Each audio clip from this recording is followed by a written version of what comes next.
Tonight, Hollywood's biggest stars are getting into the debate about what to do next after the murder of all of those children and their teachers at the Sandy Hook Elementary School in Newtown, Connecticut. And the great debate today was all about violence in real life and what we see every day on TV, in video games, and in the movies. Showbiz Tonight just spoke with Jamie Foxx. Jamie is starring in one of the more violent movies that's opening this month, Quentin Tarantino's Django Unchained, which also stars Leonardo DiCaprio. And Jamie Foxx tells us that he has been personally moved, like everyone else, by what happened. I mean, you know, I have kids. Both my kids are in school, and it tears you up because it's really getting dangerous. And we have to do something. And I think now, I feel that everyone is really pulling together, and we have to make some serious change. And like I've said before, we have to start a dialogue with the people that are sort of going through this, you know. And I don't know how we start that. I don't know how we even target it. I just know that there has to be some type of compassion and some type of reaching out to the people that are picking up these guns and going and killing people. Obviously, this resonates with everybody. Jamie Foxx saying that he has kids in school, and I think he has some really good and, quite frankly, really tough questions. With me tonight, LeVar Burton, who we all know and love for the more than 23 years that he hosted the PBS children's series Reading Rainbow, and, of course, for his longtime role as Geordi on Star Trek Next Generation. LeVar joining me from Hollywood tonight. Thank you so much for being here, LeVar. You bet, AJ.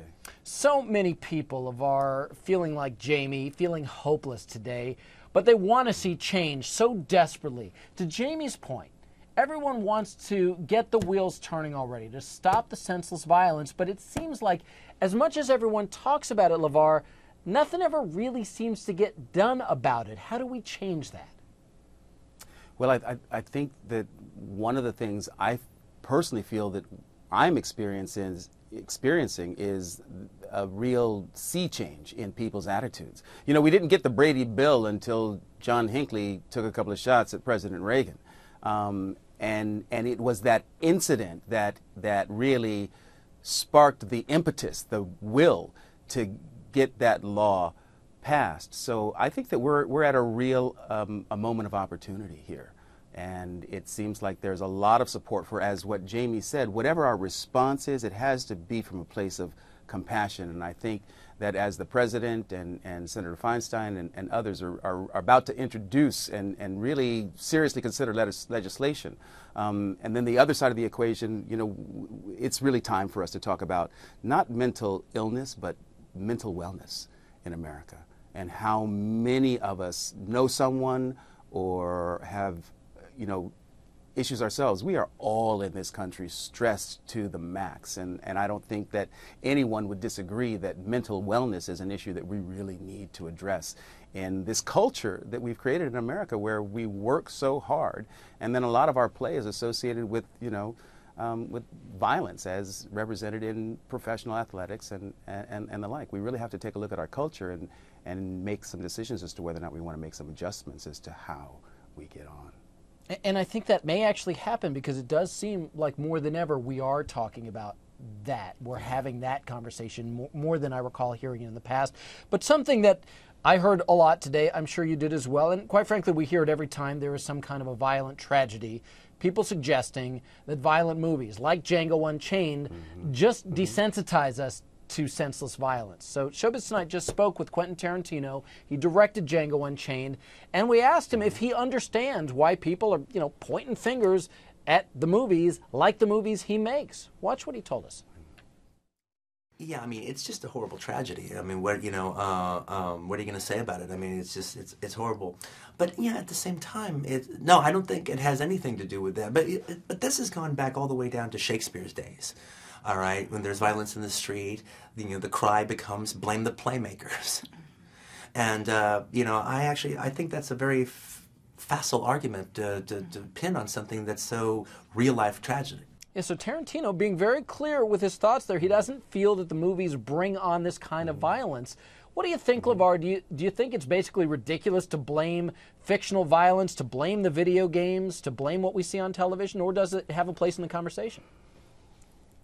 I think it has a place, AJ, and I'm a huge fan of Quentin Tarantino's. And with all due respect, you know, in Shakespeare's day, the depiction of the violent acts of the day were done with stagecraft, and the violence and the violent content in movies that is fueled by amazing visual effects, and if you can dream it, you can do it today. Look, I'm a director, served on the board of the Directors Guild of America, and I certainly understand the creative rights issues that Quentin is trying to address in his remarks.